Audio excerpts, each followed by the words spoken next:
اس سے بڑا جملہ اور کیا ہو سکتا ہے؟ گرچہ دو عنوانات آپ کی خدمت میں ایک سلنامِ کلام کی آیت کے ذیل میں گفتگو اور ایک تاریخی مناسبت سفر کی 13 کے حوالے سے کیا ظلم ہے کہ عزادار تو سکینہ کا ماتم کر رہے ہیں اور خطا کار 13 تیزی منا رہے ہیں۔ عزادار تو سکینہ کا ماتم کر رہے ہیں اور بالیاں چھیننے والے 13 تیزی کے نام سے سونا جمع کر رہے ہیں۔ کہتے ہیں کہ سفر کا مہینہ ہو اور سفر کی 13 تاریخ ہو، جتنا سونا خریدو گے سونے میں سونے کی طرح ہو جاؤ گے، اتنا اضافہ ہوگا۔ یہ بالکل ایسا ہی ہے جیسے، اور کیجیے گا، لعنت کا لفظ تو یقیناً ہے، میری اور آپ کی لعنت کی کوئی حیثیت نہیں ہے، اس پر خدا کی لعنت ہو، اس پر انسانوں کی لعنت کا کیا عنوان رہ جاتا ہے؟ ہم تو خدا کے عمل کو انجام دے رہے ہیں جو ان کے قاتلوں پہ ہم لعنت کر رہے ہیں کہ یہ شہیدان کربلا ہے۔ غور کیجئے، 21 ماہ رمضان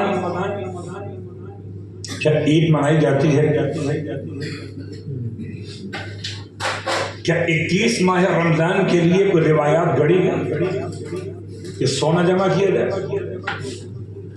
28 سفر کیا کوئی روایات آپ کو ملتی کہ اس میں عید منائی جاتی ہو؟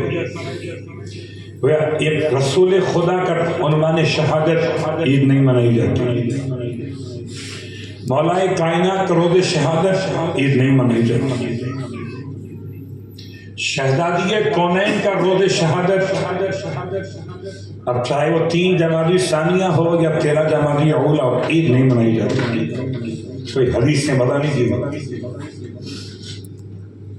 2 شخصیات ایسی ہیں اہل بیت اطہار میں جن کی شہادت کو خوشی کا نام دیا ہے۔ ایک 10 محرم الحرام، ایک سفر کی 13 تاریخ۔ ہائے غربت حسین، عزیزو شہزادی کی شخصیت کو بیان کرنے کے لیے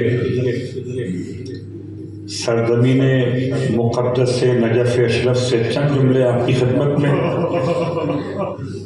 میں توسل کر رہا ہوں اپنے مولا سے کہ مولا مجھے اتنا تو بڑا کر دے کہ میں آپ کی چھوٹی شہزادی کا ذکر کر سکوں،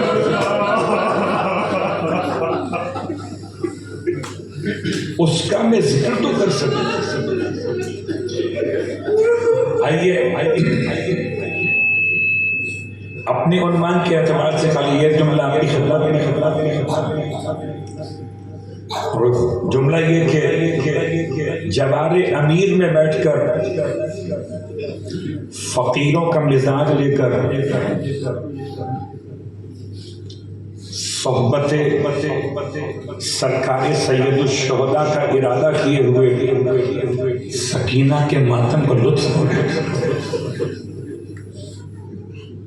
کہاں بیٹھے آپ کا مقام کیا ہے؟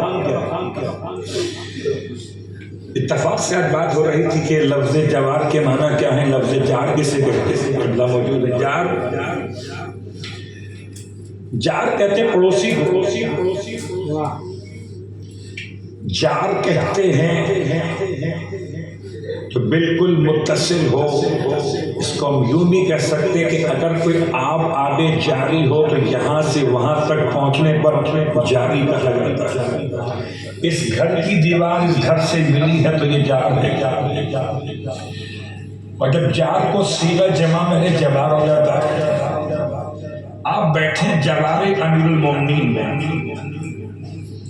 اور ایسے کے جوار میں بیٹھے ہیں اس کے جوار میں انبیاء رہتے ہیں.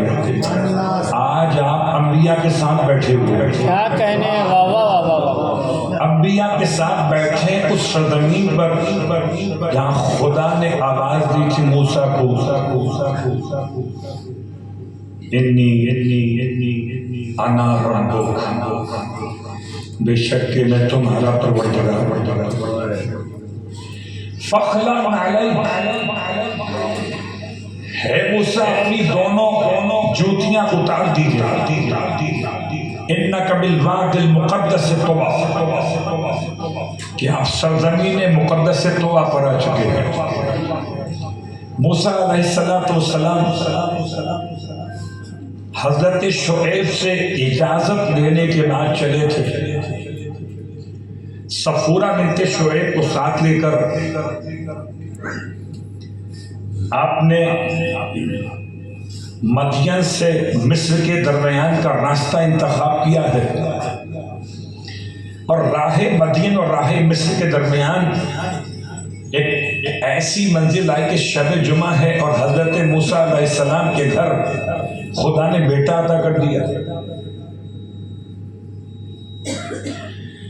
ایک تو رات کا وقت ہے، پھر سفر ہے، اور اس سفر اور رات کے وقت میں حضرت موسیٰ کی فیملی اکیلی ہے.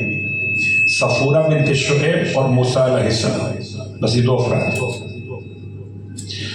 اور ایسے میں خدا نے آپ کو صاحب اولاد کر دیا. اب جب ولادت ہو گئی تو پانی چاہیے بعد میں، کھانا چاہیے بعد میں، کچھ اور توانائی اور طاقت کی چیزیں چاہیے بعد میں کسی خاتون کے لیے، لیکن پہلے روشنی چاہیے. سب سے بڑا جو مسئلہ روشنی کا ہے.